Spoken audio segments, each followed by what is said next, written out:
ہاں جی، اب ہم بند نمبر 3 پڑھنے لگے ہیں۔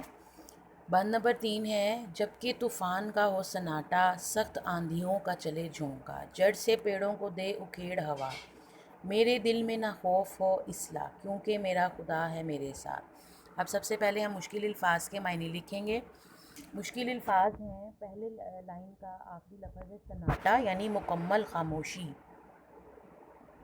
پھر سیکنڈ لائن کا سیکنڈ ورڈ ہے آندھیوں یعنی تیز ہوائیں،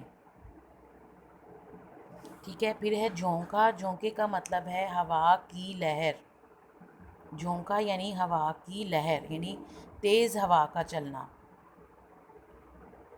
پھر تھرڈ لائن میں فرسٹ ورڈ ہے جڑ، جڑ کہتے ہیں درخت کی بنیاد، یعنی جس پہ درخت کھڑا ہو اس کو جڑ کہتے ہیں۔ پیڑوں کا مطلب ہے درخت، اکھیڑ کا مطلب ہے جڑ سے الگ کرنا، یعنی اس کو درخت کو اس کی جڑ سے الگ کر دینا۔ پھر ورڈ ہے اصلاح، اصلاح کا مطلب ہے کسی بھی طرح۔ اچھا جی، اب اس بند میں شاعر جو ہے وہ کہہ رہے ہیں کہ جب کہ طوفان کا ہو سناٹا، سخت آندھیوں کا چلے جھونکا، جڑ سے پیڑوں کو دے اکھیڑ ہوا، میرے دل میں نہ خوف ہو اصلاح،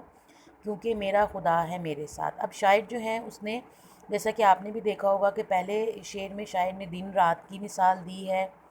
اس کے بعد پھر دوسرے شعر میں شاعر نے جو ہے وہ مکمل تاریکی کی، آندھی کی، بارش کی مثال دی ہے۔ اب شاعر جو ہے وہ پھر ہمیں طوفان کی مثال دیتے ہوئے کہہ رہا ہے کہ جب کہ طوفان کا سناٹا، یعنی عموماً آپ نے بھی دیکھا ہوگا کہ آندھی جب چلتی ہے یا آندھی چلتی ہے اور بہت تیز آندھی چلنے کے بعد ہوا کے ساتھ جب آندھی چلتی ہے یا بہت تیز بارش ہوتی ہے ہوا کے ساتھ، جب وہ ختم ہوتی ہے تو اس کے بعد ایک مکمل سی خاموشی ہو جاتی ہے، ایک سناٹا جو ہے وہ ہر طرف خاموشی چھا جاتی ہے۔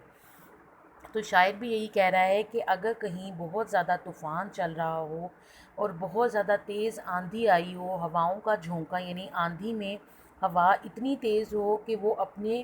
ساتھ جو ہے وہ درختوں کو بھی لے جائے، یعنی اتنی تیز ہوا چلے کہ اس ہوا کے ساتھ درخت بھی جو ہیں وہ جڑ سے اکھڑ کر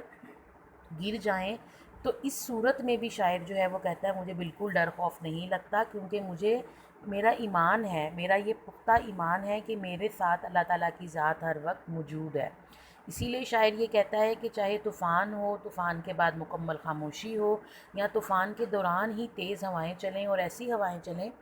جو درختوں کو بھی، یعنی یہاں پہ شاعر نے مثال دی ہے کہ جو درختوں کو بھی ان کی بنیاد سے اکھیڑ دیں، یعنی اتنی شدید اور تیز ہوائیں ہوں کہ جو درختوں کو بھی، یعنی ایک پورا بڑے درخت کو جو کھڑا ہوا ہے زمین میں اور اس کی جڑیں زمین کے ساتھ جڑی ہوئی ہیں، تو اتنی تیز اور شدید ہوا ہے کہ اس نے